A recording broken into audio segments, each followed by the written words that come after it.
Hello, this is a learning video in which you're going to learn how to draw and how to name alkenes and alkynes. So the first one that we're going to take a look at here are alkenes. And in alkenes, you have one double bond within the organic compound. So when you look at your how to go from a name to a drawing, the first thing that you're going to want to look at is what we call the prefix. And you'll notice here that the prefix is eth, E-T-H. Eth means that there are two carbons. There's also a suffix, and the suffix is ene, which tells you that there is a double bond somewhere within this organic molecule. So eth means two, so I'm going to draw my two carbons. And after I draw my two carbons, I have to place a double bond between two carbons. Since there's only two carbons here, the double bond's going to go between the first and the second carbon. This is the molecular structure for ethene, okay? Now, it would have a molecular formula. So the molecular formula, remember, if you would recall, is how many carbons and how many hydrogens are in the whole structure. It would have a molecular formula of C2H4, where it follows that general formula, C to the N, H to the 2N, where N stands for the number of carbons in the molecule. All right, we're going to take a look at propene. Propene has a prefix of prop, meaning that there are three carbons, and you will recall again, it ends in ene, so that means there's a double bond within that molecular formula. This is the structure for propene. The double bond is in between the first and the second carbon. Its molecular formula would be C3H6.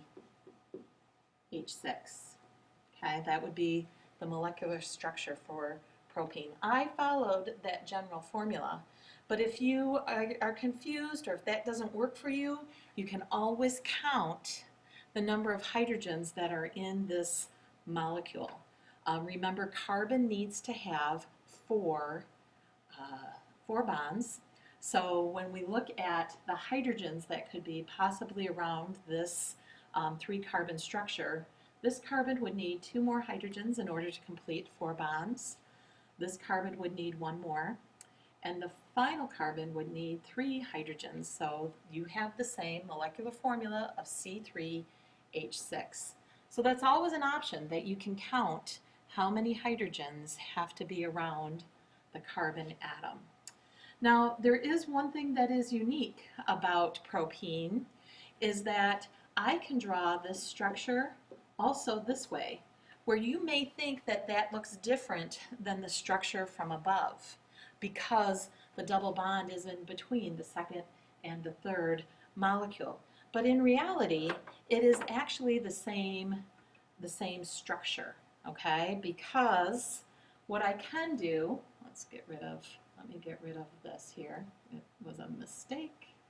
Okay, what I can do is that I can rotate, and I know that the carbons are upside down, but you can see as that molecule would rotate in space, the double bond is still in between the first and the second carbon. So that's an important thing to recognize as we're looking at drawing these organic compounds.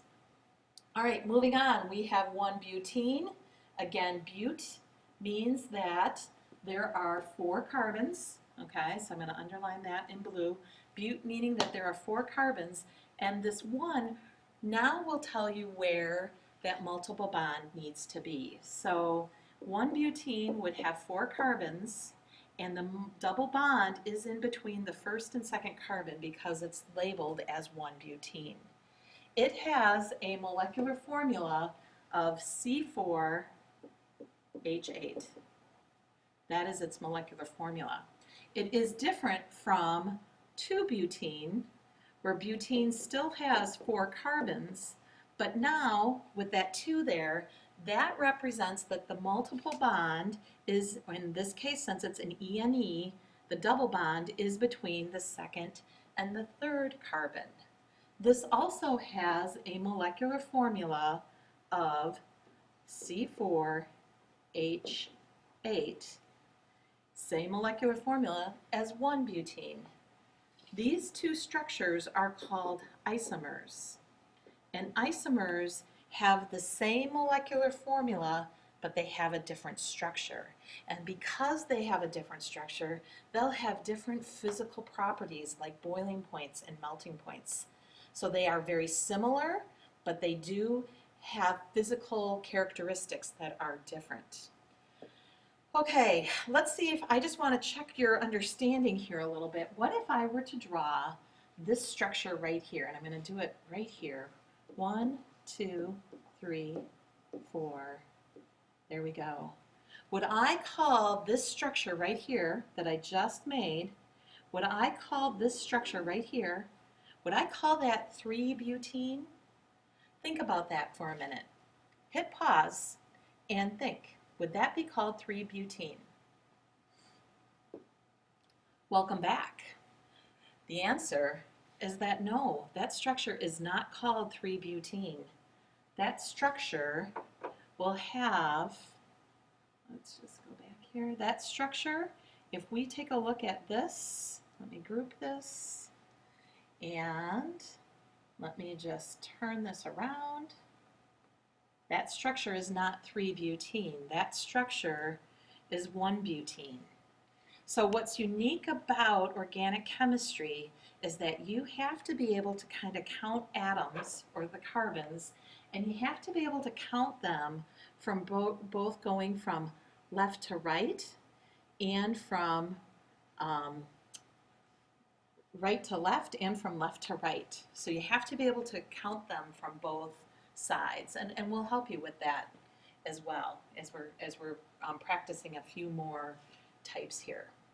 The final thing that we're going to do on this slide is that I'm giving you a structure down here that has 1, 2, 3, 4, 5, 6, 7, 8 carbons. If you'll notice, that has 8 carbons.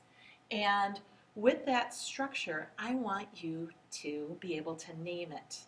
So since it has 8 carbons, I know that the prefix for 8 is oct. So this would be an oct. And then I'm looking at the structure and I notice right here there is a double bond. Okay, so that means that there is a double bond between the first, second, third. Let me actually show you what I'm talking about here. This would be considered the first carbon, second carbon, third carbon, fourth carbon, fifth carbon, sixth carbon, seventh carbon, eighth carbon. So that means the prefix is oct, and you'll notice there is a double bond between the third and the fourth carbon. So the name for this structure is 3-octene. The ENE is telling me that there is a double bond, and that 3 tells me where that double bond is. Okay? You want to go with the priority of always having the lowest number possible. It would not be accurate to count this as the first carbon, second carbon, third carbon, fourth carbon, fifth carbon, sixth carbon, seventh carbon, eighth carbon, counting from that way, because you don't get to the double bond till you're at the fifth carbon. So this would not be called 5-octene. That would be wrong. It's 3-octene. In this case, you are counting from left to right. Okay, let's move on and take a look at alkynes. Alkynes are very similar to alkanes, except they have a triple bond. Okay, so again, we're looking at the prefix. The prefix tells me that it's F, that means 2. The suffix ends in YNE, that means that there's a triple bond. So this molecule would be written as that. And its molecular formula is C2H2. That's its molecular formula. Propyne would have a triple bond between the first and the second carbon. Again, this would be the same thing. It's just a mirror image of that. If I rotated that in space, as I did in the earlier slide, you would see that that is the same molecule. Its molecular formula is C3H4. 1-butene, again, but meaning that you have 4. There's my 4 carbons. Since it says 1-butene, that means the triple bond's in between the first and the second carbon. 2-butene, 1, 2, 3, there's 4 carbons. The triple bond is in between the second and the third carbon, as you can see right there. Again, they have the same molecular formulas, which would be C4H6. Okay? Let's take a look at this final structure down here, which is, there's some carbons, and clearly, hopefully you can recognize that that's an alkyne because you see a triple bond.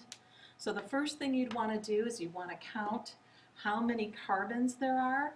And so I'm going to start counting this way from left to right because that's where the double bond is very close to that. So this would be first carbon, second carbon, third carbon, fourth carbon, fifth carbon.